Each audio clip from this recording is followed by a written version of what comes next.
In a world where social media is so important, it seems that every waking moment of some people's lives is documented online.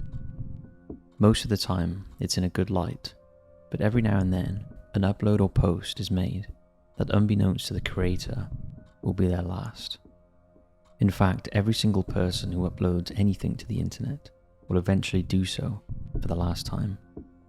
In this video, we'll be taking a look at 5 online creators who recorded their final moments.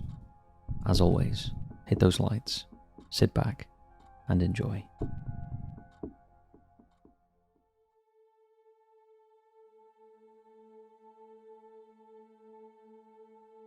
Paul Harrell. Oregon-based Paul Harrell joined YouTube in 2012 and began uploading educational videos about gun safety as well as reviewing firearms. Paul spent 20 years in the US Army and earned a combat infantryman badge during a year-long tour in the Middle East, so he was well versed in firearms. Over the years, his humorous and honest style built up a loyal following, and his videos garnered millions of views. His love of Pop-Tarts was a reoccurring topic in his videos, and they often made an appearance in his footage. However, in July 2023, he posted a video called Channel Update and confirmed that he had cancer. In a pinned comment he wrote, "Some people have erroneously posted online that I am stage 4. I am not. It was caught very early, and I'm going to be here for a long time."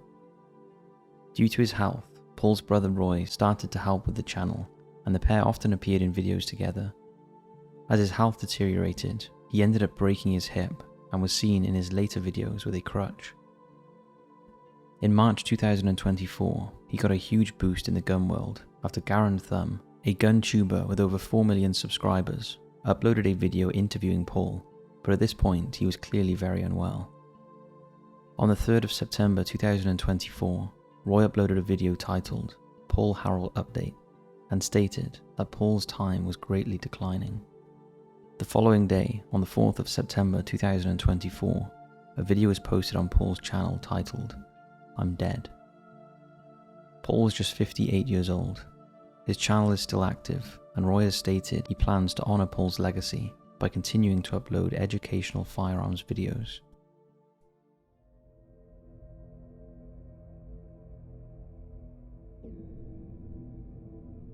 Pedro Ruiz.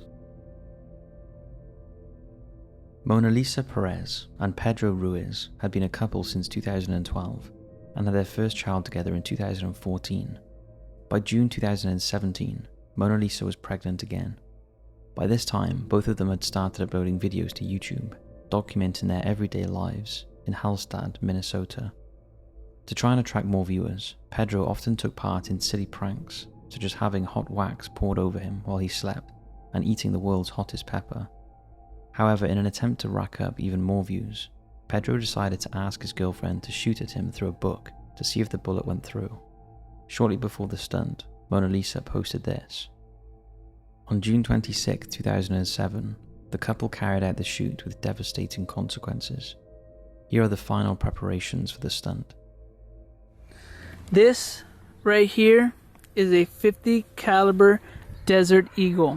When I say empty the clip, babe, I want you to hand it over. Okay. And just click that button. Okay, not yet, not yet. When I say, Is it hard? no, just it's a button. Okay. The ultimate test to see if this 50 caliber bullet will go through a book is, I'm just not gonna just set it and just shoot it. No, I'm going to stand behind it, and Mona Lisa is going to shoot it, hoping she hits the book. Hoping she hits the book and not me. But the most trustworthy person that I trust in this world is my girlfriend, Mona Lisa. So if I'm gonna die, I'm pretty much ready to go to heaven right now. If I die, I'll be ready for Jesus. He probably won't accept me into the pearly gates because how stupid this is, but I have confidence that my girlfriend will hit the book and not me. Pedro stood about a foot away from Mona Lisa, holding the hardcover book to his chest. Mona Lisa then shot the book with a .50 caliber Desert Eagle handgun. As the gun fires, the bullet goes through the book and hits Pedro's chest, and he falls to the ground. Mona Lisa immediately calls 911, but sadly Pedro died on his way to the hospital. The incident was witnessed by their 3-year-old daughter. Mona Lisa was arrested, and on December 19, 2017, she pleaded guilty to second-degree manslaughter and was sentenced to 6 months in prison. Whilst in prison, she gave birth to her second child. Following her release in 2018, Mona Lisa met Tyler Weatherby, and both started a clothing brand company called Wig. The couple married, and on March 1, 2024, Mona Lisa gave birth to her third child. However, 6 months after giving birth, on September 9, 2024, Tyler went missing from their home in South Dakota after going for a walk at around 7:45 a.m. At the time of watching this in October 2024, Tyler has still not been found.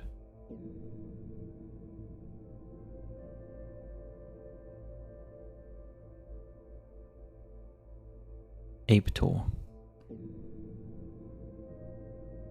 Norwegian Tor Eckhoff built up quite a following on his YouTube channel, Apetor. His videos were unique and focused on him drinking vodka whilst performing daring stunts on frozen water. Take a look at some of his antics. This video was titled The First Snow and has over 100 million views.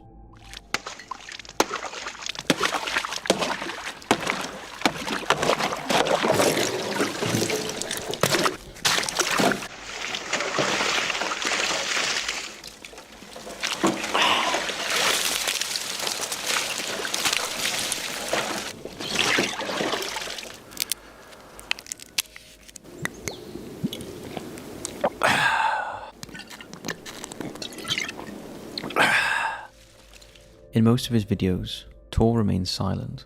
However, his antics were controversial and drew criticism from many, including analysts on Disney Channel. They stated that his alcohol intake mixed with extreme cold could be deadly, and he was effectively playing Russian roulette with his life. His channel was created in 2006, but it wasn't until 2011 when he uploaded a video called On Thin Ice 2 that it really took off, especially in Poland. Take a look.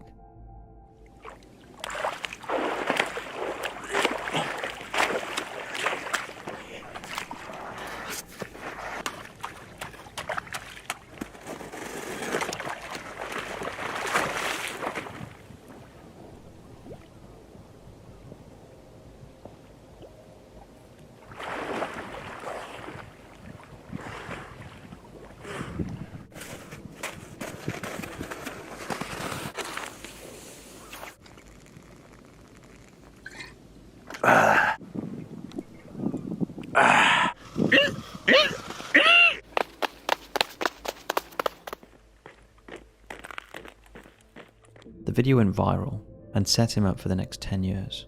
However, Tor was taking more and more risks that in the end would prove fatal. In November 2021, he uploaded a video called I Am Not Dead, I Am 57 Today. Take a watch.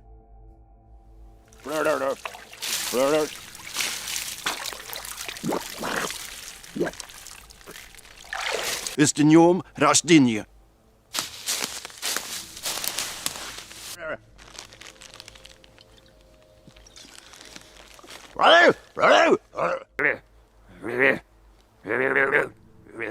This would be the last time Tor would be seen on camera, because 5 days after the upload, on the 26th of November 2021, he was filming at Jacob's Dam, a frozen lake west of the Norwegian town of Kongsberg. He planned to skate on the ice and film it for his YouTube channel. As always, he was filming alone when he fell through the ice, and no one realized until a passerby heard him shouting for help. He was later rescued by divers and taken to hospital, but despite resuscitation attempts, he died the next day. A sad end to a unique man who pushed things to the limit in the name of entertainment.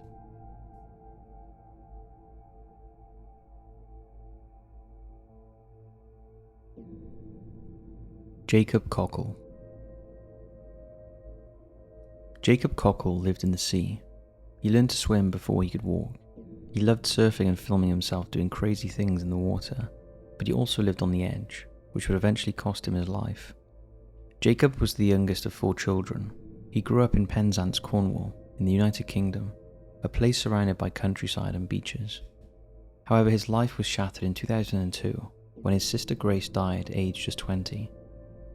Jacob was 17 at the time, and his sister's death had a devastating impact on him. He always believed her energy transferred into him.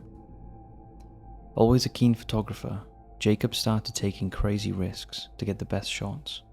He pushed himself to the extremes and taught himself to hold his breath for long periods so he could explore and film the depths of the water. He was also an extreme surfer and earned the reputation of being a little on the crazy side for some of the stunts he performed. By his early 20s, his photography was recognised and had won awards from National Geographic and the Sunday Times. Just weeks before his death, he won a £28,000 expedition to Antarctica for a photo he took of his friend Seb surfing near a supertanker in Sumatra. But ultimately, whirlpools were his fascination, and his YouTube channel, Whirlpool Hitman, documented some of the most beautiful, hypnotic, and terrifying whirlpools from around the world. But there was a vortex close to home that fascinated Jacob the most. It was in Hale Harbour, Cornwall, and appeared just a few times a year. The swirling water enticed him in, despite the warning signs, and on several occasions Jacob would swim the whirlpool and film it. On May 28, 2013, Jacob filmed the Hale Whirlpool for the last time. Donning a rubber horse head, Jacob swam around the whirlpool while his friend videoed. Take a watch.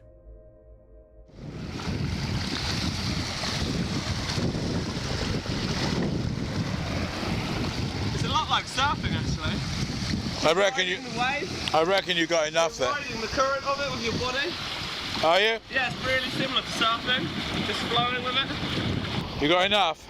I should really make the most of it. I don't know what else to do. Yeah, one last bit underwater footage on the day.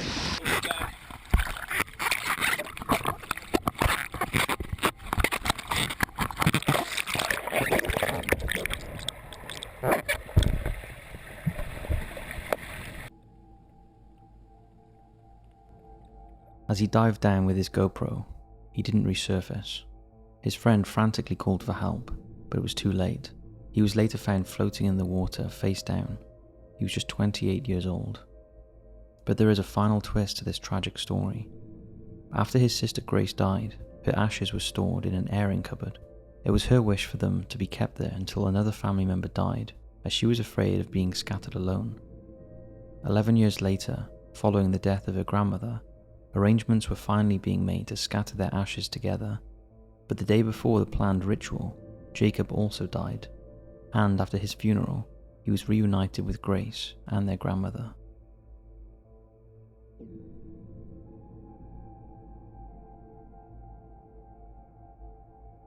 Bobby Caleb Graves. Bobby Graves was a popular TikToker who posted about his travels and runs. He was an experienced long-distance runner and a regular at the Disney Halloween Half Marathon.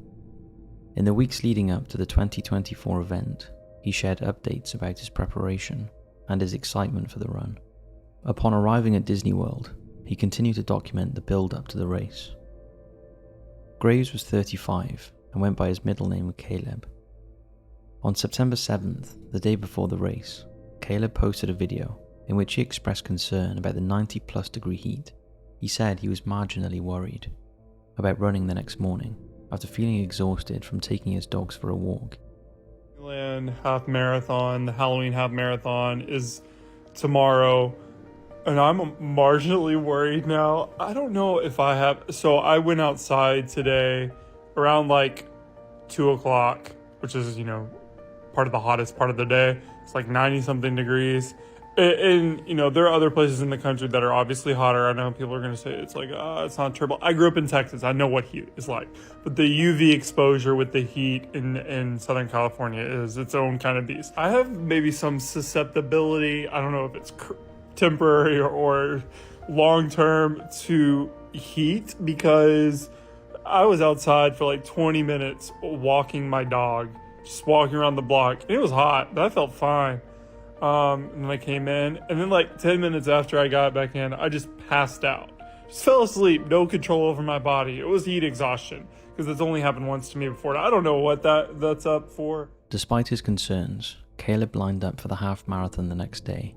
The race started at 5 AM, with fireworks and floodlights illuminating the early morning darkness.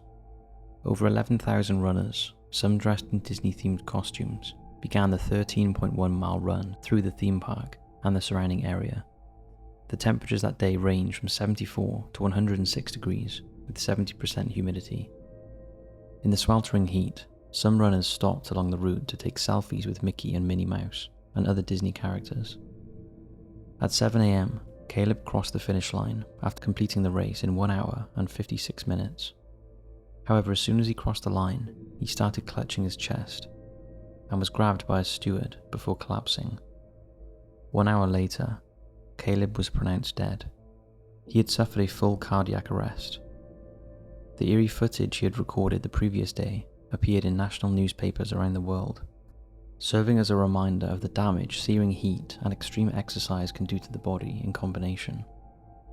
Investigations are ongoing into how a seemingly fit and healthy man could die at such a young age, and whether it's safe to run marathons in the extreme heat experienced in Anaheim, California that day, and across the US in 2024. Eerily, Caleb had written on one of his Disney posts, "If you're running this weekend, remember it will be hot. Stay hydrated and listen to your body. Good luck to all the runners."